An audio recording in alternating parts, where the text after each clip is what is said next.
Bonjour la team, j'espère que vous allez bien et que vous portez très bien. Aujourd'hui, nous allons vous présenter deux vidéos. Une première qui est celle du Premier ministre Choguel Maïga qui a décidé de cracher ses vérités à Monsieur Macky Sall. Parce que Macky Sall a oublié son passé, ses propos, les propos que lui-même il a eu à tenir par rapport à la MINUSMA, par rapport à toutes ces forces que les Nations Unies envoient pour aider les Africains à se libérer des terroristes et des attaques djihadistes. À côté de ça, nous allons vous montrer également la vidéo d'un jeune Ivoirien. Et comme plusieurs, il y en a tellement sur les réseaux sociaux qu'on ne peut pas tout prendre, mais qui a décidé quand même de s'adresser au président de la République de la Côte d'Ivoire, mais aussi à tous ces militaires qu'on veut envoyer au Niger pour aller combattre. Il faut connaître les risques. Dans le premier sujet, vous allez d'abord écouter ici le Premier ministre Choguel Maïga, parce que ses propos sont clairs. Si Macky Sall hier était contre toutes ces forces qu'on envoie dans des pays africains pour combattre les terroristes, les djihadistes, Macky Sall était vraiment celui-là qui ne comprenait même pas leur rôle et ce qu'ils faisaient. Et donc aujourd'hui, on se pose la question de savoir pourquoi ce même Macky Sall, qui en 2018 demandait que les forces de la MINUSMA ne servaient à rien, demandait que les forces qui constituent tout de grands bataillons pour venir aider les pays à se libérer des terroristes ne servent à rien. Ce Macky Sall a changé de version en 2023 et aujourd'hui c'est lui qui demande aux Maliens pourquoi vous chassez tel, pourquoi vous chassez tel. Il fait comme s'il a oublié ce que lui-même disait il y a quelques temps. La team, écoutons ces deux vidéos d'abord avant que je vous donne mon petit avis. Écoutez. Moi, j'étais surpris un peu récemment par une sortie de mon cadet Macky Sall. Vous savez, en 2018-2019, moi, je suis beaucoup. Macky Sall a une conférence sur la paix au Sénégal, s'est interrogé. Il dit, mais comment au Mali, on est jusqu'à 15 000 hommes armés et le terrorisme continue de s'étendre? Personne n'a pu lui répondre. Vous voyez, cette lucidité est perdue cette année. Quand le Mali a demandé à la MINUSMA de partir, c'est le même que j'ai entendu dire, mais comment les Maliens vont s'en sortir si la MINUSMA n'est plus chez eux? Mais il faut apprendre à être cohérent. Vous savez, quand on dirige les pays, on travaille pour l'histoire. Il faut penser à ce qu'on est. Écoutez bien la vidéo et partagez. Il faut penser à son héritage. Mettez les j'aime et les cœurs. Les doyens, vous faites bannir les gens, disent ce qu'ils veulent de lui. Chacun a son opinion. Moi, je ne rentre pas dans les débats idéologiques, mais je constate seulement que son grand parti, le RDA, ils l'ont fondé au Mali. Mais plus, vous savez, à la veille de ce qu'on appelle la démocratisation, vous faites bannir à 10 aux Européens, il les a mis en garde. Ils sont en train d'exploiter l'Afrique, mais qu'un jour viendra. Dans 40 ans, dans 50 ans, on est aujourd'hui peut-être à 50 ans, que les Africains n'accepteront plus ce que les Européens sont en train de faire. C'est vous faites qui a dit ça devant des Européens. Et vous faites leur a dit qu'un jour viendra où on discutera non de l'acier, non du prix des minerais de fer avec les Africains, mais du prix de l'acier. C'est très important. Dans tous nos pays, quand vous fouillez dans l'histoire, vous trouvez que les Africains se sont révoltés contre l'injustice. Maintenant, nous avons des nouveaux dirigeants. La jeunesse ne veut plus ce qui s'est passé par le passé. Elle n'en veut plus. Il faut changer de paradigme. Il faut que le prix du cacao soit fixé à Abidjan, au Ghana désormais, et non à Londres ou à Paris. Il faut que le prix de l'or soit fixé au Mali, en Afrique du Sud, et non à Londres ou à Paris. Il faut que le prix du cobalt et des matières rares se fixe au Congo, et non à Paris ou à Londres ou à Bruxelles. C'est pour ça que nous nous battons. Je dis donc aux Nigériens pour terminer, tenez bon, vous n'êtes pas seuls. Toute l'Afrique regarde aujourd'hui le Mali, le Niger, le Burkina Faso et d'autres pays. Je comprends que pour des questions de sécurité, nos amis européens vont dire à tel ou tel chef d'État, attention, il ne faut pas que ça prospère au Niger, sinon ça serait votre tour. Mais ça, c'est une façon non historique de voir la situation. Un président qui travaille bien, il s'entend avec son armée, il n'y aura pas de problème. Mais un président qui vient dire à son armée de baisser les armes, parce que les terroristes sont plus forts que lui. On appelle les gens pour vous aider, le terrorisme s'étend. Mais l'armée est obligée de prendre ses responsabilités. Et je finis par vous dire que l'armée ne peut pas à elle seule prendre une situation en main. Il lui faut être avec son peuple. Les Nigériens sont majoritairement aujourd'hui pour le changement. Le prix de l'uranium, pourquoi on ne le fixe pas au Niger? Au lieu de prendre seulement l'uranium au partir. La Guinée, c'est un scandale géologique. Pourquoi on ne fixe pas les prix des matières premières là-bas? On vient seulement prendre dans des bateaux et aller le fixer ailleurs. Nous n'en voulons plus. Écoutez la vidéo, Chers s'il vous amis, plaît. bonjour. Alors, j'espère Bonjour. que vous allez bien. Je fais cette petite vidéo-là pour préciser certaines choses quant à l'actualité dans la sous-région. Voilà. En effet, hier mercredi, le porte-parole de la présidence ivoirienne, donc mon pays, a eu à clarifier la position de la Côte d'Ivoire dans le conflit nigérien. En précisant bien sûr que notre chef d'état-major était actuellement au Nigeria pour une réunion avec les chefs d'état-major des pays membres de la CEDEAO qui comptent intervenir au Niger. Alors, je suis, on va dire, perplexe quant à cette décision du gouvernement ivoirien d'intervenir militairement au Niger, parce que c'est de ça qu'il s'agit. Voilà, moi la question que j'ai à poser à nos gouvernants, c'est est-ce que notre pays a la capacité militaire pour s'engager au Niger et en même temps défendre la Côte d'Ivoire une fois que cette opération, cette prétendue opération verra le jour.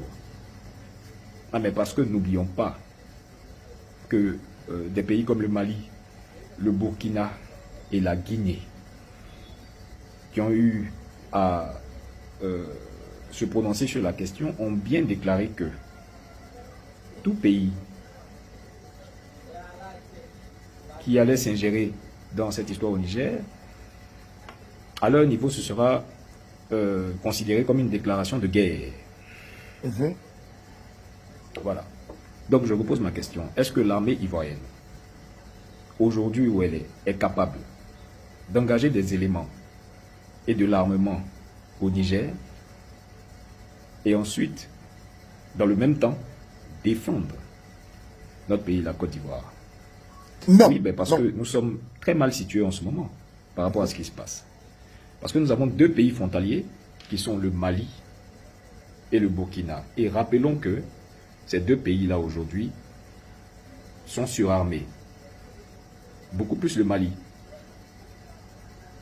Et quand on parle de surarmement, on parle d'armes lourdes. Donc, c'est y compris l'artillerie et l'aviation. Ainsi que tout ce qui est relatif aux armes d'assaut, par exemple. Vous voyez? Et pas plus tard que, je pense, durant ce mois-là, le Burkina a mis en exergue leurs nouvelles acquisitions en termes d'armes. Vous voyez? Mais notre pays ne peut pas, je suis désolé de le faire savoir, mais notre pays ne peut pas s'engager dans une guerre pareille. Ben non. On ne peut pas s'engager contre deux pays frontaliers en même temps. C'est pas possible. Plus la Guinée. Mais non, c'est pas possible. Non, il faudrait que, je pense, nos dirigeants en Côte d'Ivoire, notre président, son Excellence M. Alassane Ouattara, essaie de revoir un peu cette question-là. Voilà. Parce que nous, personnellement, hein, honnêtement, nous ne sommes pas prêts à entrer en guerre. Non. On a eu ce qui s'est passé en Côte d'Ivoire et aujourd'hui, on a une certaine paix, on va dire.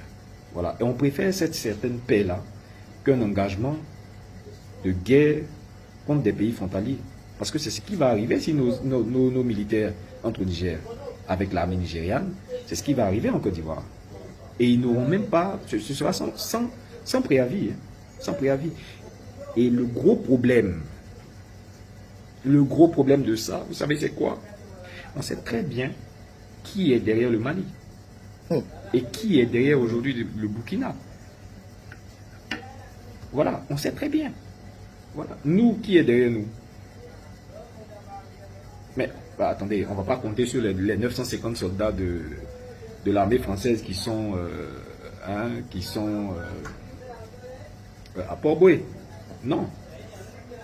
Voilà, parce que eux, ceux qui vont compter derrière eux, c'est le groupe Wagner, tout simplement. Et qui est présent de façon profonde dans ces deux pays-là.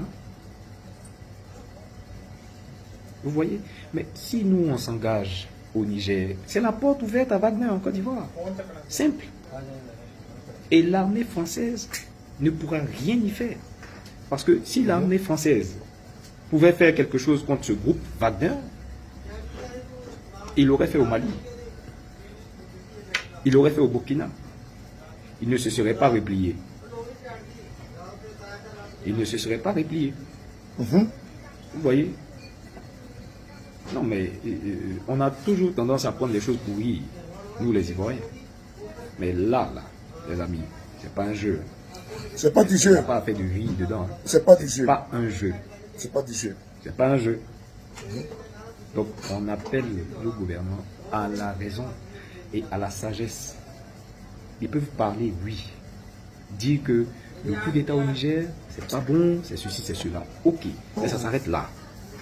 On ne veut pas voir notre armée dans cette histoire Écoutez au bien. Niger. Parce que si jamais c'est le cas, le Burkina et le Mali vont nous attaquer. Ouais. C'est ce qu'ils attendent. Hein. Ouais, ouais. C'est ça. Parce que n'oubliez pas aussi qu'ils ont une dent contre notre président. Ouais, ouais. À travers ouais, les premières sanctions qui ont été prises au Mali, mais on a vu tout un peuple malien fustiger notre président. Pourtant, ces décisions-là émanaient de quoi? De la CEDEAO. Mais c'est le président de la Côte d'Ivoire qu'ils ont tous injuré. Justement. Ils ont collé ça sur notre président. Donc, ils ont une dent déjà contre nous. Parce qu'ils ont très souffert pendant ces sanctions-là. N'ouvrons pas la porte à une déstabilisation de notre pays qui va venir de l'extérieur. Parce que c'est ce qui est en train de se passer. Faisons très attention. Les gens là, ils ne sont pas là pour rigoler. Ce qui se passe, ça va au-delà, bien au-delà de nous ce qu'on pense. Ça, c'est C'est vrai. un gros truc qui est en train de se faire en bas. C'est un palabre de puissance. Et quand on parle de puissance, la France ne fait pas partie de cette puissance-là. On est dans l'arène des grands. On vous parle des États-Unis, de la Russie et de la Chine. Et c'est vrai. C'est une vérité. Vous comprenez? Calmons-nous. Notre petit père, pardonnez, on n'a qu'à garder ça. Nous, on cherche l'argent. Nous, on n'est pas dans les bêtises. On a fait notre première guerre. On a vu ce qui s'est passé. Nous tous, on a souffert. On dit, ok, c'est bon. On ne va pas rentrer dans une autre guerre. Surtout pas contre des pays qui sont à côté de nous et qui attendent ça, en fait. Qui attendent ça. Non. Il faut qu'on se calme. Il faut qu'on se calme. Ne rentrons pas dans cette histoire de guerre au Niger où le Nigeria veut aller ce truc-là. Non, hein, ne rentrons pas dedans. C'est un conseil. C'est un conseil. Partagez cette vidéo-là pour que nous, les Ivoiriens, on puisse prendre conscience de ce qui est en train de se passer. Parce que c'est grave. C'est très grave. On a tendance à toujours prendre des choses pour rire. Ça, c'est pas de la rigolade. C'est sérieux. C'est sérieux. Vous avez entendu la déclaration du porte-parole du gouvernement hier. Il a bien dit que notre chef d'état-major participe aux réunions stratégiques militaires de la force qui va attaquer le Niger. Donc, ils vont attaquer le Niger.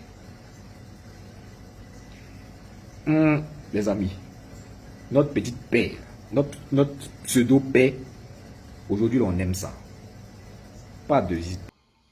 Quand vous finissez d'écouter ici, nous sommes tous d'accord que, bien évidemment, c'est ce comportement qu'ont les présidents filous, les présidents malhonnêtes, Ceux-là même que quand ils arrivent hier, ils ont un discours différent.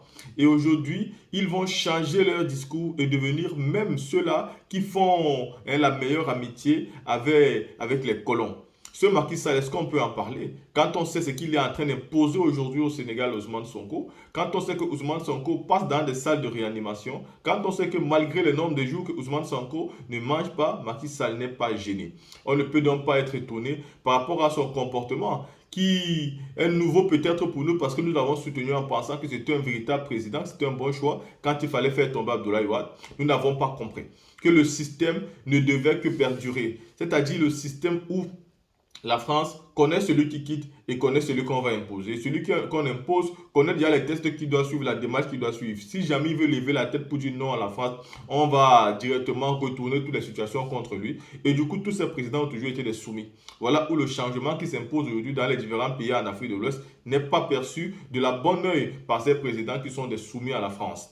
Au côté de ça, vous avez la vidéo de ce frère ivoirien que vous avez écouté, qui dénonce, et il a raison de dénoncer. Parce que ce qui veut être attaqué au Niger est quelque chose de catastrophique. Ça peut très mal se terminer, ouais, ça peut très mal se terminer. Parce que bien évidemment, même si vous avez le Burkina et le Mali qui n'ont pas envie de regarder le Niger souffrir, vous avez aussi la Guinée et vous avez des pays comme l'Algérie qui n'a pas été d'accord, le Cap-Vert qui n'a pas été d'accord, la Mauritanie qui a apporté son opposition. Et donc vous devez déjà comprendre que tous ces différents pays-là ne vont pas rester les bras croisés sans aider. Et que dans une guerre, quand vous la commencez, vous la maîtrisez peut-être, mais vous ne pouvez pas connaître l'ampleur et comment elle va finir. Vous comprenez? Le début d'une guerre n'est jamais la signification de la fin d'une guerre. Parce que vous allez peut-être commencer ça sur le territoire du Niger et finir ça dans votre territoire. C'est ce que vous ne connaissez pas et donc il faut éviter cela. C'est pourquoi le frère demande si la Côte d'Ivoire a aujourd'hui la capacité non seulement d'attaquer le Niger, mais aussi de se défendre. Parce qu'elle ne doit pas oublier qu'elle a d'abord dans ses frontières le Mali et le Burkina Faso qui se sont lourdement armés dernièrement et qui ont des armes lourdes pour pouvoir déstabiliser aussi un pays voisin. Et donc, il faut bien réfléchir. Parce que la question est toujours posée jusqu'à ce jour. Pourquoi c'est Alassane Ouattara qui a voulu lui-même devenir le porte-parole de la CEDEAO pour faire cette déclaration-là? On est tenté de croire que tous les présidents n'ont pas été capables parce qu'ils savaient très bien que ça allait être très mal vu par les pays africains et par les panafricains. Mais lui, il s'est dit qu'il était le plus fort, le plus courageux et capable de dire tout et n'importe quoi sans avoir peur de rien.